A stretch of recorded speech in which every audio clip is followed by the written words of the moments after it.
তো আমার একটা জিনিস ভালো লাগছে, সেটা হচ্ছে এখানে যে পেয়ারা গাছ লাগানো হয়েছে, মানে বাচ্চাদেরকে বাগানের প্রতি আগ্রহ। এই দেখেন অনেকগুলা পেয়ারা ধরছে। ওই রাস্তা দিয়ে আসলে হচ্ছে বহুতকুল সরকারি প্রাথমিক বিদ্যালয়ের গেট, আর গেটের সাথেই হচ্ছে একটা ভবন, আর ওই পাশে হচ্ছে নতুন ভবন, আর তার সামনেই হচ্ছে একটা কাঁঠাল গাছ।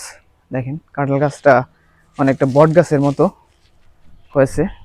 কাঁঠাল গাছ আমার জানা মতে বেশিরভাগ কাঁঠাল গাছই শুধু উপরের দিকে যায়, কিন্তু এই কাঁঠাল গাছটা দেখেন, কাঁঠাল গাছটা অনেকটা বট গাছের মতোই, বট গাছের এরকম ভাবেই হয়ে থাকে।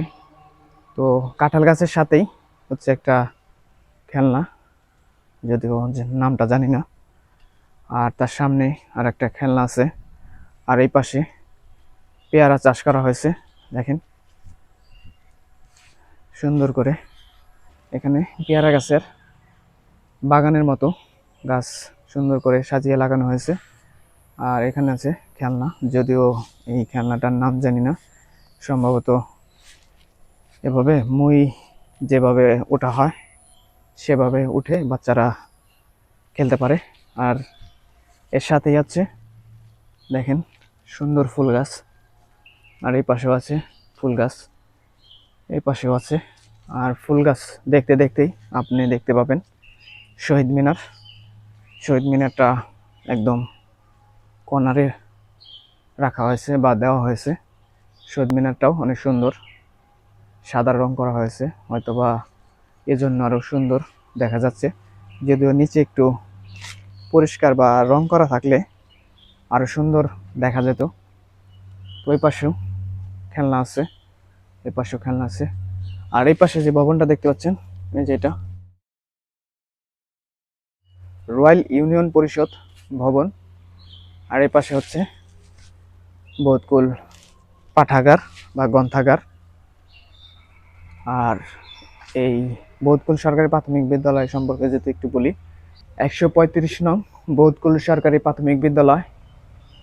আর এটা পুনর্নির্মাণ করা হয়েছে 2005 সাল থেকে 2006 সালের মধ্যে। তো ভিতরে গিয়ে যদি মানে বারান্দায় গিয়ে যদি একটু দেখায়, বারান্দায় দেখেন কত সুন্দর করে রং করা হয়েছে এবং বিভিন্ন লেখা আছে, যেমন গাছ আমাদের পরম বন্ধু, এরকম অনেক কিছুই লেখা আছে। আর এই পাশে হচ্ছে অফিস কক্ষ, এটা হচ্ছে অফিস কক্ষ। তো চলুন ওই পাশের কক্ষে কোন ক্লাস বা কি হতে পারে সেটা দেখি।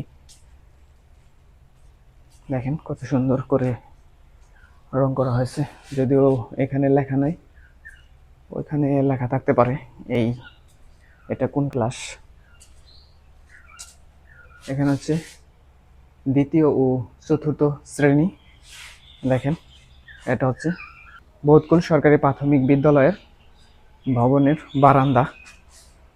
আর এই পাশেও একটা ভবন আছে, তো চলুন ওই ভবনটা দেখে আসি। এখানে আছে পানির ব্যবস্থা, দেখেন সুন্দর, যদি একটু ময়লা আছে। এটা হচ্ছে 2023 সাল থেকে 2024 সালে এটা পুনর্নির্মাণ করা হয়েছে। আর এই স্কুলটা স্থাপিত হচ্ছে 1970 সালে।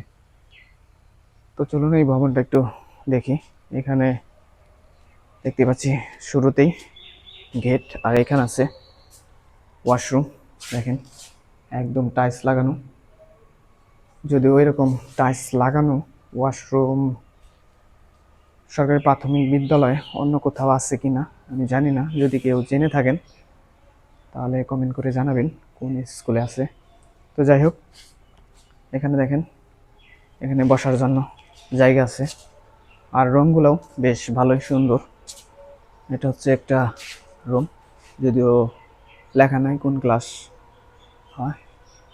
এখানেও সেম ডিজাইনের, এর পাশেও। তো এই ভবনে মূলত 3টা রুম আছে, অর্থাৎ 3টা ক্লাসরুম। আর এই ভবনের সামনে থেকে যদি একটু দেখায়, মূল স্কুলটা দেখেন, এখান থেকে যদি শুরু করি দেখতে থাকুন। আর ঘুরতে ঘুরতে এরকম দেখেন বারান্দাটা কত সুন্দর। আর কাঁঠাল গাছটা দেখেন এখান থেকে। আর এখানে হচ্ছে জাতীয় পতাকা লাগানো হয় স্কুল শুরু হলে, বা যখন স্কুলের কার্যক্রম শুরু হয়, ক্লাস শুরু হয়। মূলত স্কুলের যে নির্দিষ্ট টাইমে পতাকা লাগানো হয় সেই টাইমে ওখানে পতাকা লাগানো হয়। তো এখান থেকে দেখুন স্কুলের যে মাঠ, ছোট্ট মাঠ, এখান দিয়েও যাওয়ার ব্যবস্থা করা হয়েছে। এখানে নতুন গাছ লাগানো হয়েছে, সম্ভবত নারকেল গাছ। তো আমার একটা জিনিস ভালো লাগছে, সেটা হচ্ছে এখানে যে পেয়ারা গাছ লাগানো হয়েছে। মানে বাচ্চাদেরকে বাগানের প্রতি আগ্রহ বৃদ্ধি করার জন্যই মূলত স্কুলের স্যার ম্যামরা এই উদ্যোগটা নিয়েছেন। আর সেই সাথে এখানে যখন পেয়ারা হবে তখন কিন্তু এই স্কুলের বাচ্চারা বা স্যার ম্যামরাই খেতে পারবেন। তো এটা অনেক ভালো একটা উদ্যোগ। এরকম উদ্যোগ সব জায়গায় নেওয়া উচিত, কারণ এই জায়গাটা কিন্তু এভাবেই পড়ে থাকতো, এখানে কিন্তু অন্য কিছু হতো না। দেখবেন এরকম ফাঁকায় থাকতো বা বিভিন্ন ঘাস থাকতো। তো এখানে যেহেতু পেয়ারা গাছ লাগানো হয়েছে এবং পেয়ারা কিন্তু ধরছে, এই যে পাশে দেখায় আমি, এই দেখেন অনেকগুলা পেয়ারা ধরছে। তো এরকম যদি বিভিন্ন ফল বা ফুল লাগানো হয়, একদিকে যেমন সৌন্দর্য বৃদ্ধি পায়, অন্যদিকে ফল গাছ লাগানো, সেই ফল গাছ লাগালে সেই ফলও স্কুলের ছাত্রছাত্রী বা স্যার ম্যামরা খেতে পারে। আবার অনেক ক্ষেত্রে বাচ্চারা বিভিন্ন ফল গাছ লাগানোর প্রতি উৎসাহ ফিরে পায় বা উৎসাহ পায়।